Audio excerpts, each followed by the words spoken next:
그리스도인은 세상 속에 살지만 세상에 속하지 않은 그런 존재입니다.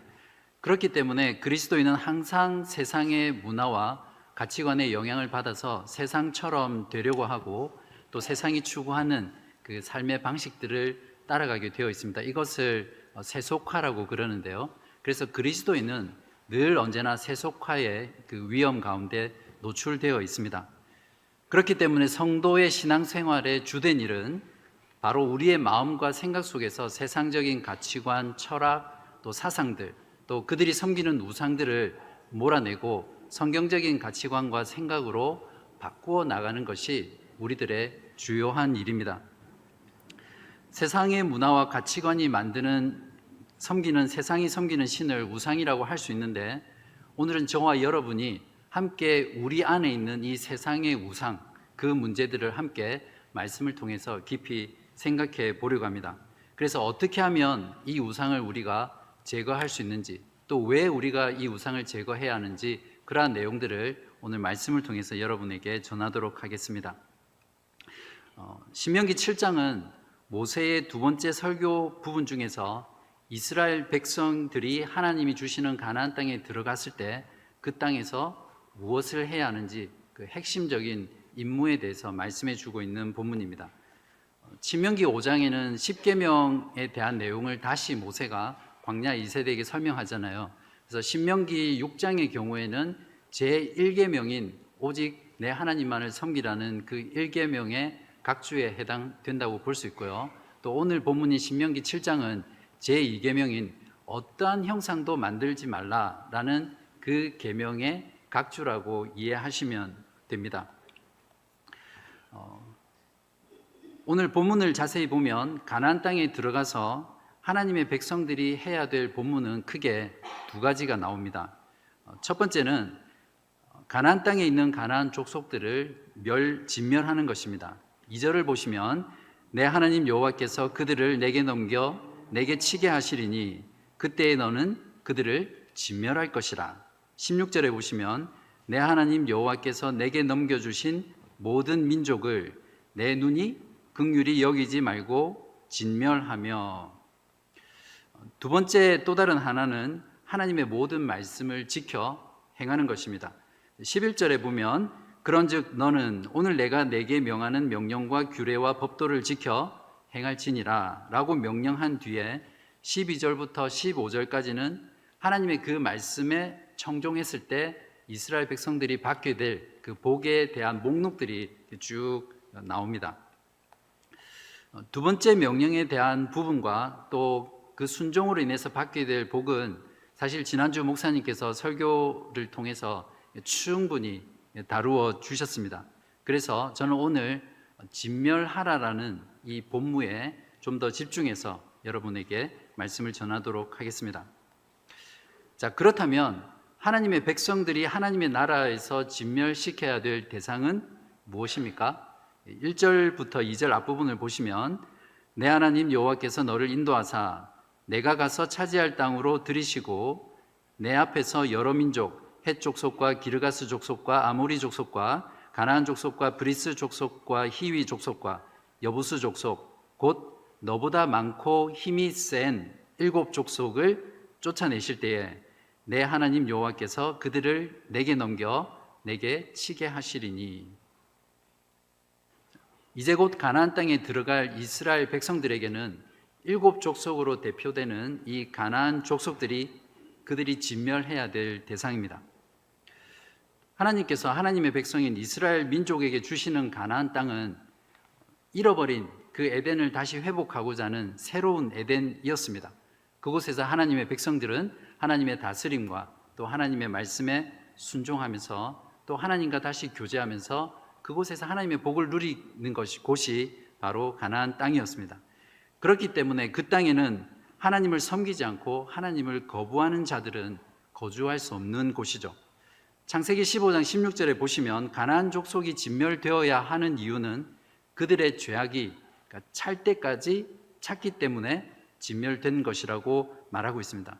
그러니까 이스라엘 백성들은 하나님을 반역하고 죄악 가운데 살던 그 가나안 족속들을 심판하시는 하나님의 도구로 사용되었다고 볼 수 있는 것이죠. 복음의 관점으로 구약 성경의 이스라엘의 역사를 이해하게 되면 하나님이 주시는 그 새 에덴으로서의 그 가나안 땅은 궁극적으로 참 하나님이신 예수 그리스도를 가리킵니다. 예수 그리스도를 믿음으로 그분과 연합해서 그분 안에 있는 그리스도인들은 이미 하나님이 주시는 땅 예수 그리스도 안에서 하나님의 백성으로서 하나님의 나라를 살고 있는 그런 존재들입니다. 그러니까 저와 여러분은 그 땅에 들어가서 지금 그 하나님의 나라를 하나님의 다스림 가운데 살고 있는 것입니다. 그러므로 예수께서 다시 오셔서 최종적인 그 하나님의 나라를 완성하실 때까지 우리들 안에 우리가 몰아내야 될 진멸의 대상은 문자 그대로 이방인, 즉 교회 밖에 있는 불신자, 세상 사람들이 아닙니다. 이렇게 생각하면 큰일 나죠. 저와 여러분 안에 그리고 우리들의 마음과 또 우리들의 생각 속에 있는 그 세상의 가치관, 세상의 철학, 세상의 문화, 또 세상이 섬기는 그 우상들을 몰아내는 것이 우리가 진멸해야 될 대상입니다. 물론 재림 시에는 하나님을 믿지 않고 하나님을 반역하며 죄악 가운데 있는 모든 세상 사람들은 새하늘과 또 새 땅에 들어가지 못하고 제외되겠죠.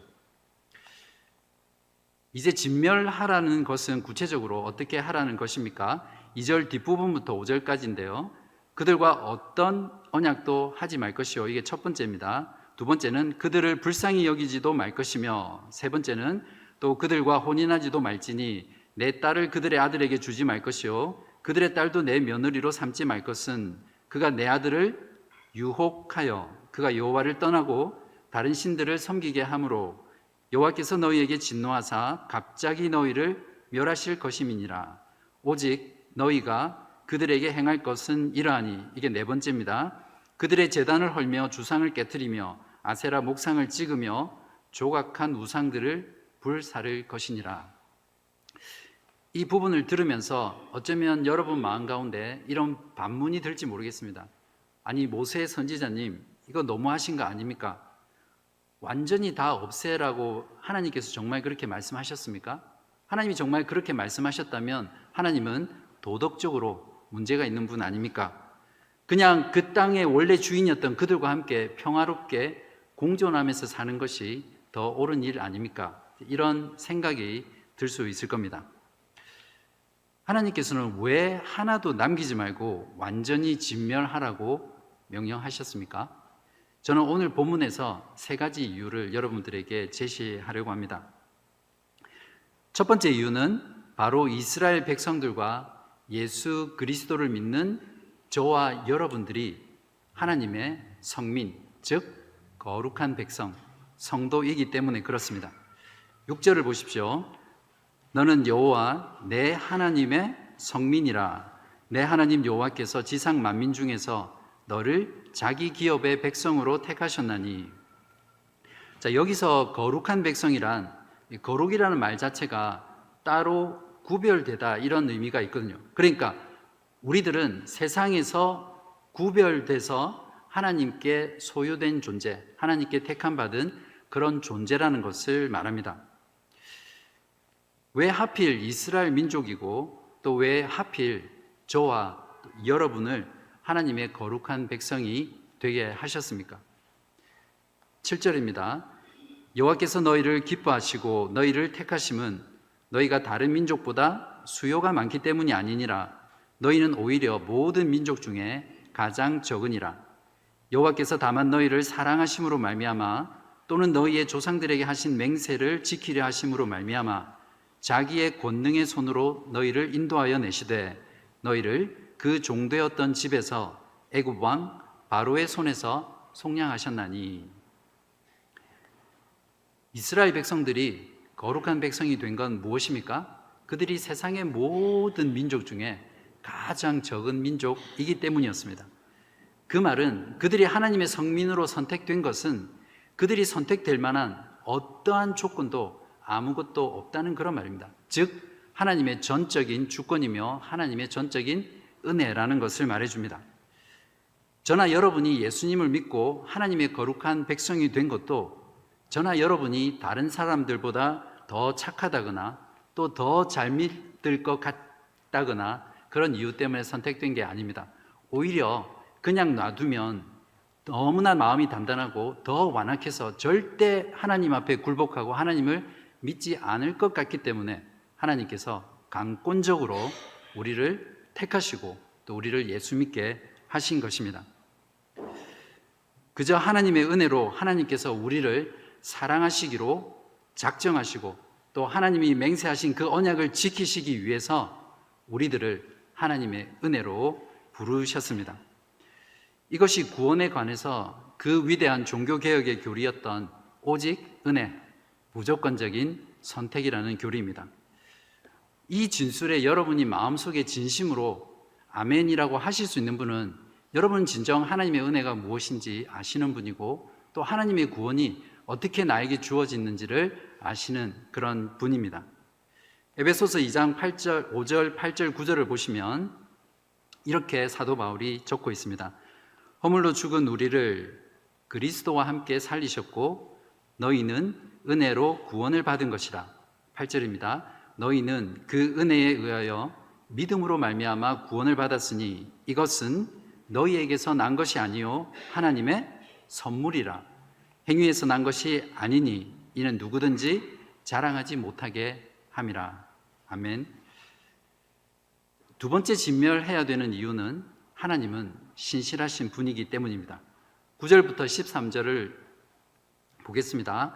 그런즉 너는 알라 오직 내 하나님 여호와는 하나님이시요 신실하신 하나님이시라. 그를 사랑하고 그의 계명을 지키는 자에게는 천대까지 그의 언약을 이행하시며 인애를 베푸시되 그를 미워하는 자에게는 당장에 보응하여 멸하시나니 여호와는 자기를 미워하는 자에게 지체하지 아니하시고 당장에 그에게 보응하시느니라. 그런즉 너는 오늘 내가 내게 명하는 명령과 규례와 법도를 지켜 행할지니라.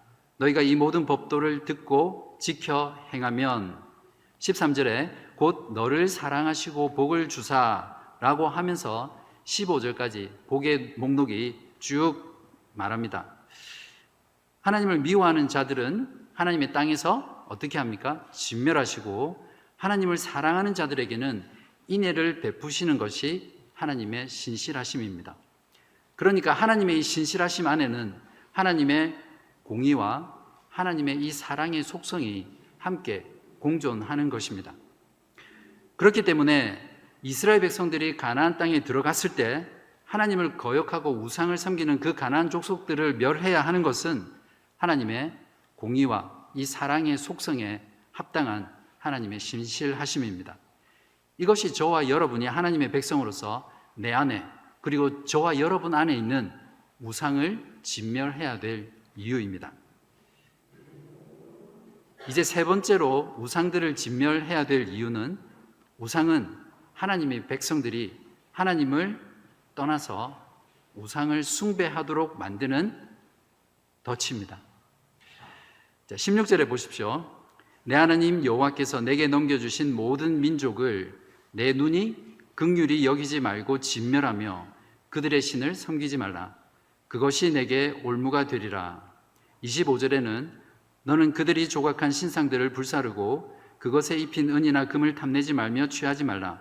내가 그것으로 말미암아 올무에 걸릴까 하노니 이는 내 하나님 여호와께서 가증히 여기시는 것임이니라. 여기서 올무라는 말은 요즘은 잘 쓰지 않는 말인데 영어로 스네어라는 말입니다. 새나 짐승을 잡을 때 쓰는 덫을 말하죠. 덫에는 항상 미끼가 있습니다. 그 미끼에 눈이 홀려서 그 덫을 보지 못하고 미끼를 덜썩 물으면 끝나는 겁니다. 이스라엘 백성들이 들어간 가나안 땅이 어떤 곳입니까? 그곳은 하나님 없이 자기들이 고안해낸 온갖 신들로 그 신들을 섬기던 그런 우상의 문화로 가득 찬 곳이었습니다. 음란하고 패역했고 심지어는 자신의 자식을 죽여서 인신 제사로 드리던 그런 패역한 곳이 가나안 땅이었습니다. 그래서 그들을 진멸하지 않고 그대로 놓아두게 되면 그것이 이스라엘에게 덫이 되어서 결국 이스라엘 백성들도 진멸당해야 될 가나안 족속과 함께 그들도 하나님께 진멸당하게 되기 때문입니다. 그렇기 때문에 반드시 그 땅 가운데 있는 그 가나안 족속들을 진멸해야 하는 것입니다. 여기서 우상의 덫이라고 했는데 그러면 우상이란 무엇일까요? 탁월한 크리스찬 저자인 폴 추립 목사는 우상의 정의를 이렇게 내립니다. 하나님 말고 나를 더 지배하는 것은 그것이 무엇이든 어떤 것이든 다 우상입니다. 여러분의 마음에 하나님 말고 또 여러분을 더 많이 지배하는 것이 무엇이 있는지 잠시 한번 돌아보십시오. 바로 그것이 여러분의 우상입니다. 실제로 어떤 형상을 가진 이미지를 우상으로 섬길 수도 있지만 소유라는 신, 성적인 욕망의 신, 성공과 부라는 신, 건강의 신이 우상이 될 수 있습니다. 때로는 칭찬과 또 인정을 받으려고 하는 신, 경력의 신, 맛있고 좋은 음식을 찾아가는 신, 엔터테인먼트의 신, 자녀의 신, 좋은 집의 신, 취미의 신, 소셜미디어의 신, 요즘은 공부의 신도 있더라고요. 근데 배우자의 신은 잘 없는 것 같습니다.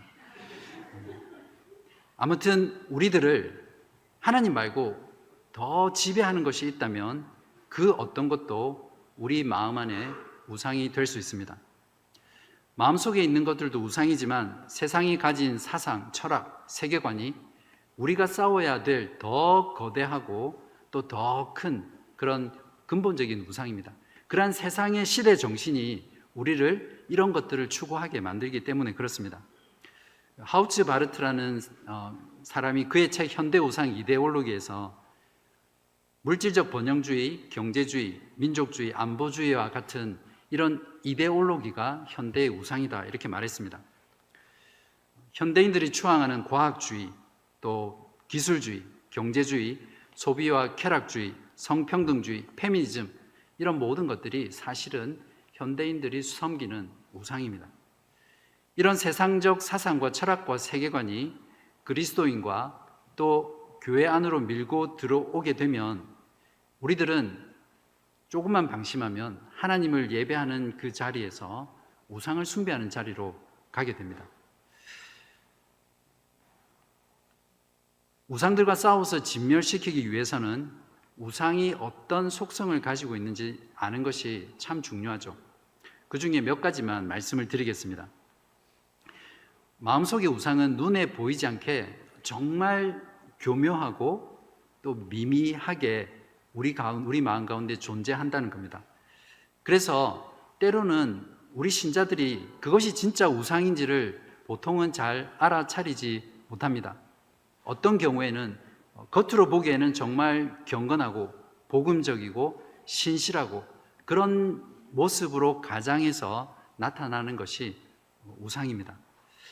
두 번째 마음속의 우상의 속성은 이 우상이라는 것은 시간이 지나면서 점점 자라간다는 겁니다. 우상을 처음 한번 맛을 보잖아요. 그러면 그 다음은 대체로 멈추기가 어렵습니다. 중독이라는 게 그렇잖아요. 마약, 또 포르노, 또 게임에 중독된 사람들은 처음부터 중독이 된 게 아니에요. 그냥 처음 한번 맛을 봤는데 그 다음에 그 맛을 잊어버릴 수가 없는 거예요.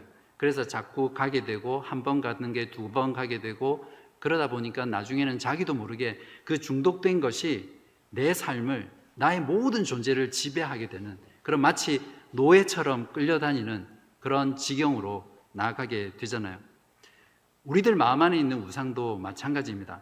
그것이 무엇이 되었던 우리 마음 안에 있는 어떤 공간에 그 첫 발을 내딛게 허용을 하게 되면 그 우상은 마치 생명체처럼 우리 안에서 점점 자라가고 번성하게 되는 거죠. 그래서 우상을 몰아내기 위해서는 처음부터 초장부터 조지는 것이 정말 중요합니다. 마지막 세 번째로 마음속의 우상의 속성 중에서 우리에게 정말 도전이 되는 것이 이것입니다. 무엇이냐면 우상은 항상 우리의 희생 제물을 요구한다는 겁니다. 우상들은 우리들의 시간, 우리들의 돈, 우리들의 마음, 우리들의 집중력, 그리고 우리들의 모든 젊음과 건강까지도 요구하는 것이, 그래서 그들에게 희생 제물로 바치게 하는 것이 우상의 속성입니다.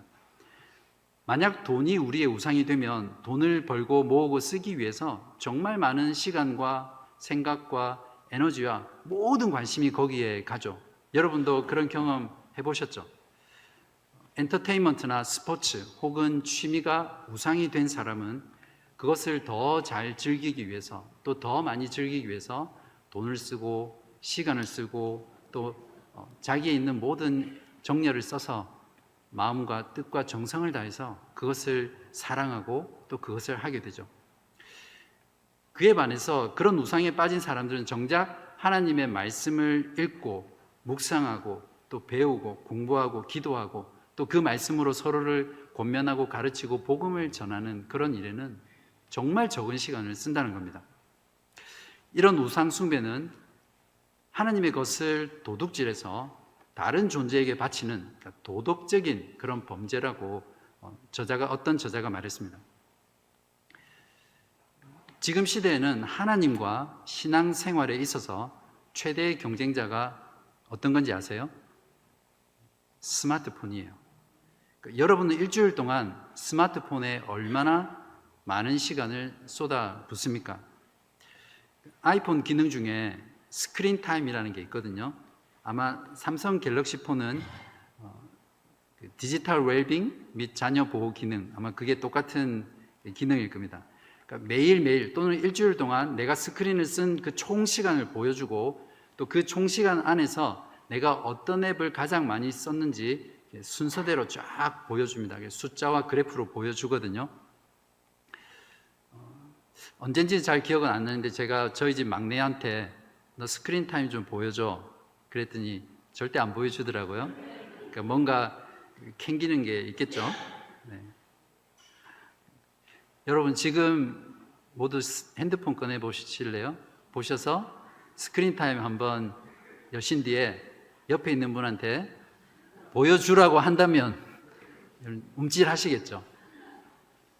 네. 아니 꺼내지는 마시고요. 저는 스크린 타임을 보면 신앙이 보이고 그 사람이 지금 섬기고 있는 우상이 보인다고 생각합니다. 댁에 돌아가셔서 진짜로 스크린 타임이나 디지털 웰빙 그 기능을 여셔서 여러분이 일주일 동안 얼마나 많은 시간을 스크린에 보냈는지 또 어떤 앱을 가장 많이 보셨는지 한번 점검해 보십시오. 저 같은 경우도 성경 앱이 제일 많이 본 건 아니더라고요. 자, 이런 우상의 속성 때문에 우리의 마음과 생각 속에 있는 우상들을 진멸하지 않고 그냥 두면 그것은 반드시 그 우상은 우리에게 덫이 되고 하나님에게서 향했던 그 마음을 돌려서 세상을 향하고 우상을 숭배하게 만드는 자리로 나아가게 합니다.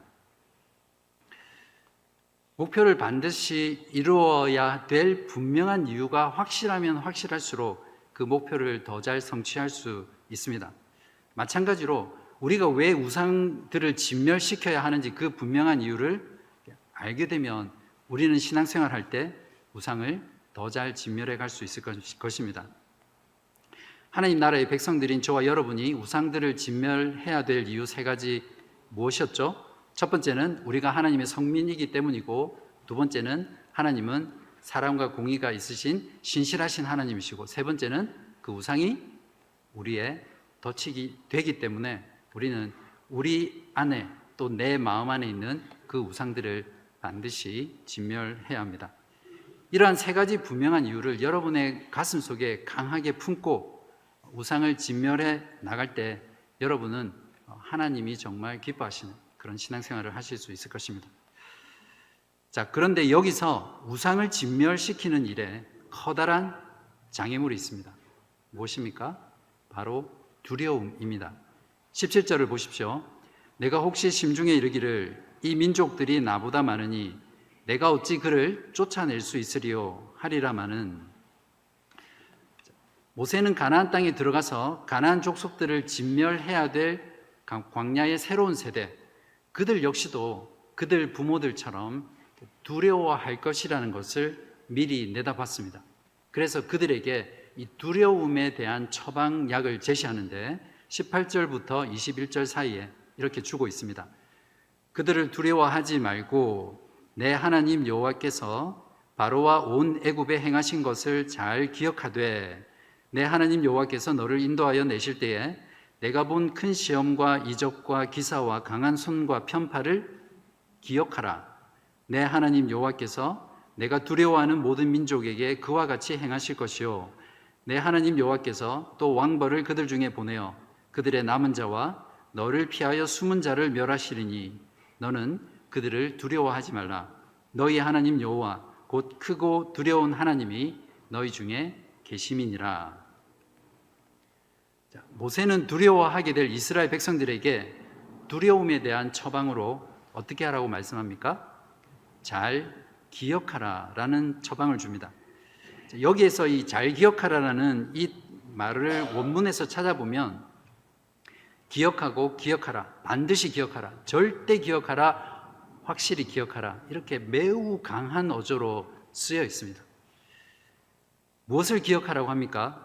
하나님께서 그들을 구원하시기 위해 무엇을 행하셨는지를 기억하라고 합니다. 왜냐하면 하나님께서 그들을 위해서 행하신 그 일과 똑같이 앞으로 그들에게도 행하실 것이고 바로 그 하나님께서 너희들 가운데 함께 하기 때문이다 라고 했기 때문입니다. 우리들의 영적 전쟁에서 두려움을 극복하는 비결 역시 동일합니다. 하나님께서 우리에게 행하신 일을 잘 기억하는 거죠. 무엇입니까? 저와 여러분을 위해서 하나님께서 우리 가운데 행하신 일이 무엇입니까? 예수 그리스도의 죽음과 부활을 통해 우리를 죄와 사망에서 건져내시고 구원해내신 그 복음의 사건입니다. 이 복음의 사건이야말로 출애굽의 그 구원의 사건처럼 하나님의 큰 이적과 기사와 강한 손과 그 편팔로 놀랍도록 구원하신 그 하나님의 구원 사건입니다. 우리가 이 위대한 복음을 잘 기억할 때 우리는 세상의 우상들은 정말 하나님 앞에서 아무것도 아닌 존재라는 것을 알게 되고요, 깨닫게 되고 두려움을 극복하고 우리의 삶 가운데 내 마음 안에 있는 또 우리 마음 가운데 있는 또 우리 안에 있는 그런 세상의 우상들과 싸워서 승리할 수 있는 그런 담대함이 있을 것입니다. 우상들과의 전쟁은 우리의 마음에서 시작되고 끝이 납니다. 두려움도 우리 마음에서 일어나고 작동하는 감정이죠.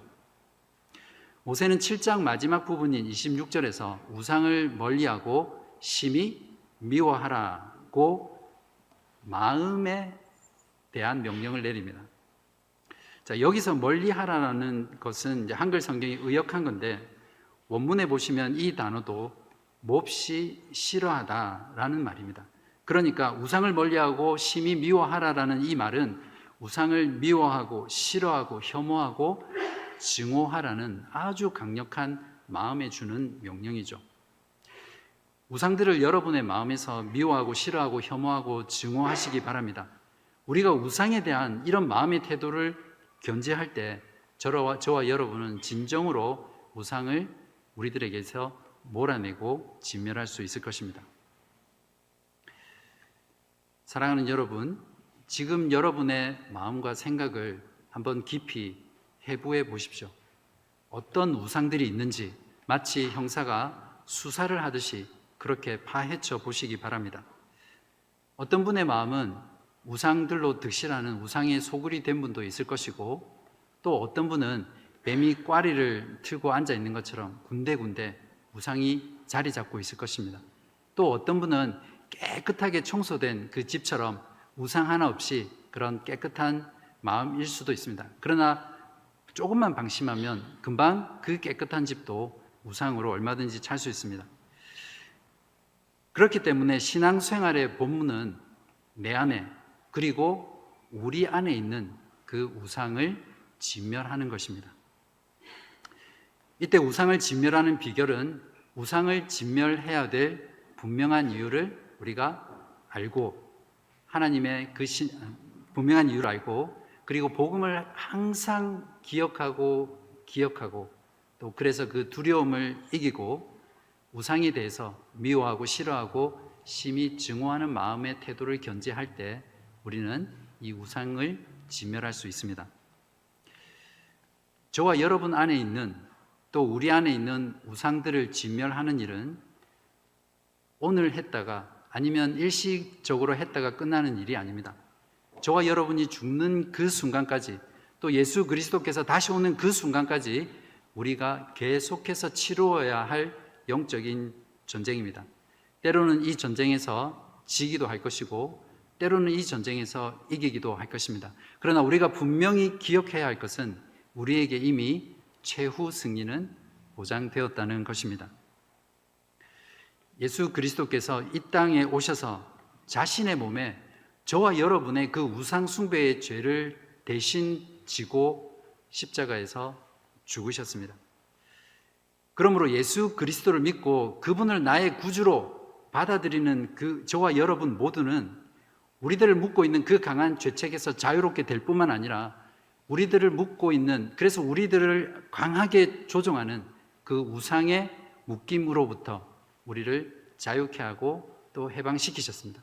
그래서 이제는 우리는 마음을 다하여 뜻을 다하여 또 우리의 힘을 다하여 정성을 다하여 하나님을 진짜로 사랑할 수 있는 존재로 만들어 주셨습니다.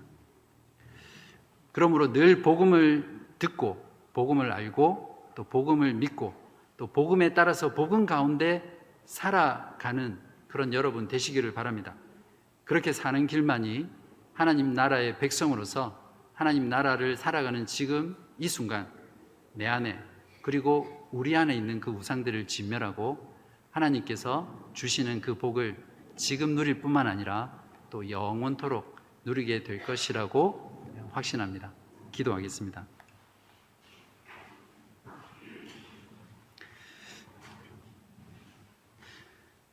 오늘도 우리에게 들으라 하시면서 말씀하신 전능하신 하나님, 구원의 하나님을 찬송합니다. 여호와의 크고 두려운 날이 예수 그리스도의 십자가의 구속의 날이며 또한 주를 믿는 우리들에겐 복된 날이 되게 하심에 감사를 드립니다. 죄와 사탄의 결박에 묶여 세상에서 우상을 섬기며 살던 우리들을 그리스도의 피로 자유케 하시고 살아계시며 참되신 하나님을 사랑하고 섬기며 살 수 있게 해주셔서 감사합니다. 하지만 세상의 가치관과 문화가 손짓하는 유혹에 빠져 우상을 우리의 마음과 생각 가운데 품고 살 때가 너무 많음을 고백합니다. 하나님에게서 마음을 돌려 우상을 섬기며 살아왔던 우리들의 완악한 죄를 용서하여 주시옵소서. 하나님, 두렵습니다. 세상이 추구하는 것을 함께 추구하지 않으면 많은 것을 잃어버릴 것만 같고 세상을 거슬러 살면 세상으로부터 따돌림 당하고 고난 당할 것 같아 두렵습니다. 그럴 때마다 큰 이적과 기사와 강한 손과 편팔로 우리를 구원하신 하나님의 구원의 복음을 기억하게 하셔서 담대하게 영적 전쟁을 싸우며 내 안에, 우리 안에 세상의 우상들을 진멸하게 하시옵소서.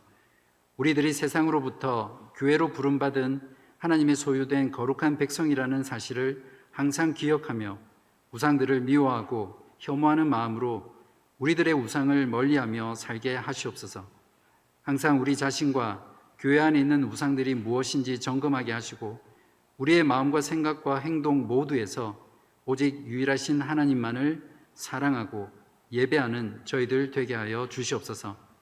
지금도 하나님을 등진 채 세상의 우상들을 섬기며 사는 세상을 향해 구원의 복음을 외치고 선포하여 그들을 하나님의 심판의 손에서 구원하는 참 교회의 사명을 신실하게 감당하는 저와 저희 모두 되게 하여 주시기를 예수 그리스도의 이름으로 간절히 기도합니다. 아멘.